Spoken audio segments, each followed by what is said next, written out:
ఆలయ రక్షణ హేతునా కంఠే బధ్నామి దుభగే సంజీవజరదాంశదం మాంగళ్యం తంతునానేన గ్రామ రక్షణ హేతునా. గోవింద గోవింద. ఆత్మారాముడు అంటే ఎవరు? మా గ్రూప్ లో పెట్టుకోవాలి. మళ్ళీ ఉన్నాడు.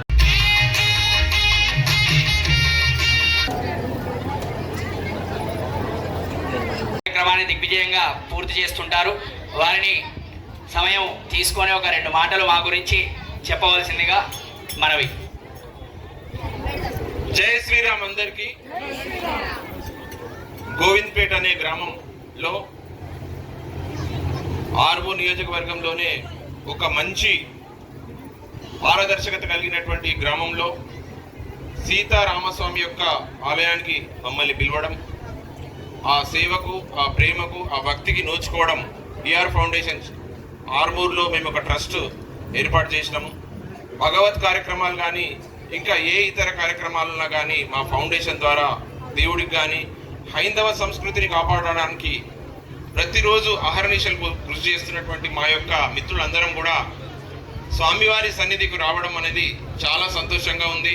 అలాగే అశేషమైనటువంటి మా గోవింద్పేట్ గ్రామంలో ప్రతి ఒక్కరు కూడా ఈరోజు ఈ కార్యక్రమానికి విచ్చేసి స్వామివారి యొక్క కళ్యాణం ఆ భద్రాద్రి శ్రీరాముడిది ఎలా ఉంటుందో సేమ్ అలాగే మా స్వామివారులందరూ కూడా ఎంతో పద్ధతితో నిష్ఠతో చూసి మేము చాలా సంతోషపడ్డాం. నా పేరు రాజశేఖర్ అమ్మ. అందరికీ నమస్కారం. నేను చార్టెడ్ అకౌంటెంట్గా ఆర్మూర్లో విధులు నిర్వహిస్తాను, ఇన్కమ్ ట్యాక్స్ సంబంధించి. ఈ కార్యక్రమానికి మమ్మల్ని ఆహ్వానించినటువంటి ఈ యొక్క గ్రామ సర్పంచ్ అయినటువంటి గణేష్ అన్నకు, అలాగే మా గోవర్ధన్ అన్న, రమేష్ అన్న, గంగాధర్ గౌడ్ అన్న, అలాగే రాజన్న ఎక్కడున్నా రాజన్న గారు, అలాగే నోముల్ నవీన్ గారు, మరియు ఇక్కడికి వచ్చినటువంటి నా మిత్ర బృందం అందరికీ కూడా మరొకసారి ప్రేమపూర్వక సందేశం ఏంటంటే, శ్రీరాముడు తన తండ్రి మాట కోసం అడవులకెగి, అలాగే భార్యను దుష్టుల నుంచి రక్షించడానికి, ధర్మ సంస్థాపన చేయడానికి త్రేతాయుగంలో మనందరినీ ధర్మం వైపు నడిపిస్తున్నటువంటి యొక్క సంస్కృతిని ఈరోజు ప్రపంచవ్యాప్తంగా జరుగుతున్నటువంటి అనేకమైనటువంటి యుద్ధాలు కానీ భీతావహమైనటువంటి వాతావరణాన్ని ఎక్కడ చూసినా చూస్తున్నాం. కానీ భారతదేశంలో మాత్రం శ్రీరాముడు పుట్టినటువంటి నేలలో ధర్మం అనేది ఎక్కువ ఉండడం వల్ల కంపల్సరీగా ఎటువంటి యుద్ధ భయం కానీ శత్రు భయం లేకుండా ఈ యొక్క పరాభవ నామ సంవత్సరంలో పరాశక్తి మరియు శివుడి యొక్క అద్భుతమైన వారి యొక్క ఆశీస్సులతో మన ప్రాంతం అంతా ఎంతో సంతోషంగా ఉంది.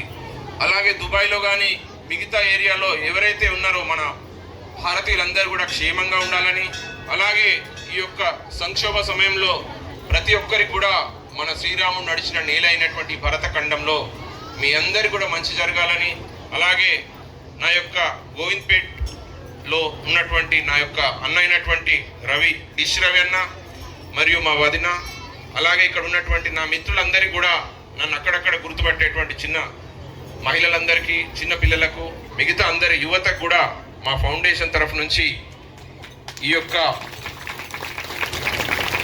ధర్మాన్ని కాపాడుతున్నటువంటి ఎక్కడ ఉన్నా కాదు మనందట్లో దేవుడు ఉన్నాడు.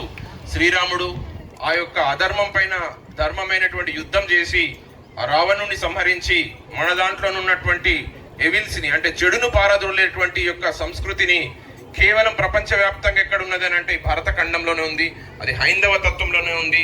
తండ్రిని ఎలా గౌరవించాలి, తల్లిని ఎలా గౌరవించాలి, అక్కని ఎలా చూసుకోవాలి, భార్యను ఎలా చూసుకోవాలి, పిల్లల్ని ఎలా చూసుకోవాలని ఒక ధర్మాన్ని ప్రబోధించినటువంటి శ్రీరామచంద్ర ప్రభువుకి మనమందరం కూడా సదా మన పిల్లలకు కూడా ఈ యొక్క సంస్కారము, ఇతిహాసాలు ప్రతి ఒక్కటిని కూడా మన పిల్లలందరూ కూడా నేర్పించే తత్వాన్ని అలవాటు చేసినటువంటి మా గోవింద్పేట్ గ్రామంలో ఇంత ఐక్యమత్యంతో ఇంత మంచి పెద్ద ఎత్తున వచ్చినటువంటి మా అక్క చెల్లెలందరూ కూడా మరొక్కసారి నమస్కారాలు చేస్తూ, నాకు ఈ అవకాశం ఇచ్చినటువంటి పెద్దలందరికీ, గ్రామ కమిటీకి, సర్పంచ్ గారికి మరియు ఆలయ కమిటీకి మరియు పూజారులందరూ కూడా నా యొక్క మంచి శుభ నమస్కారాలతో మళ్ళీ ఈ యొక్క ఆలయం డెవలప్మెంట్కి సంబంధించి నేను కూడా ఏదైనా విరాళం ఇద్దామని అనుకుంటున్నాం.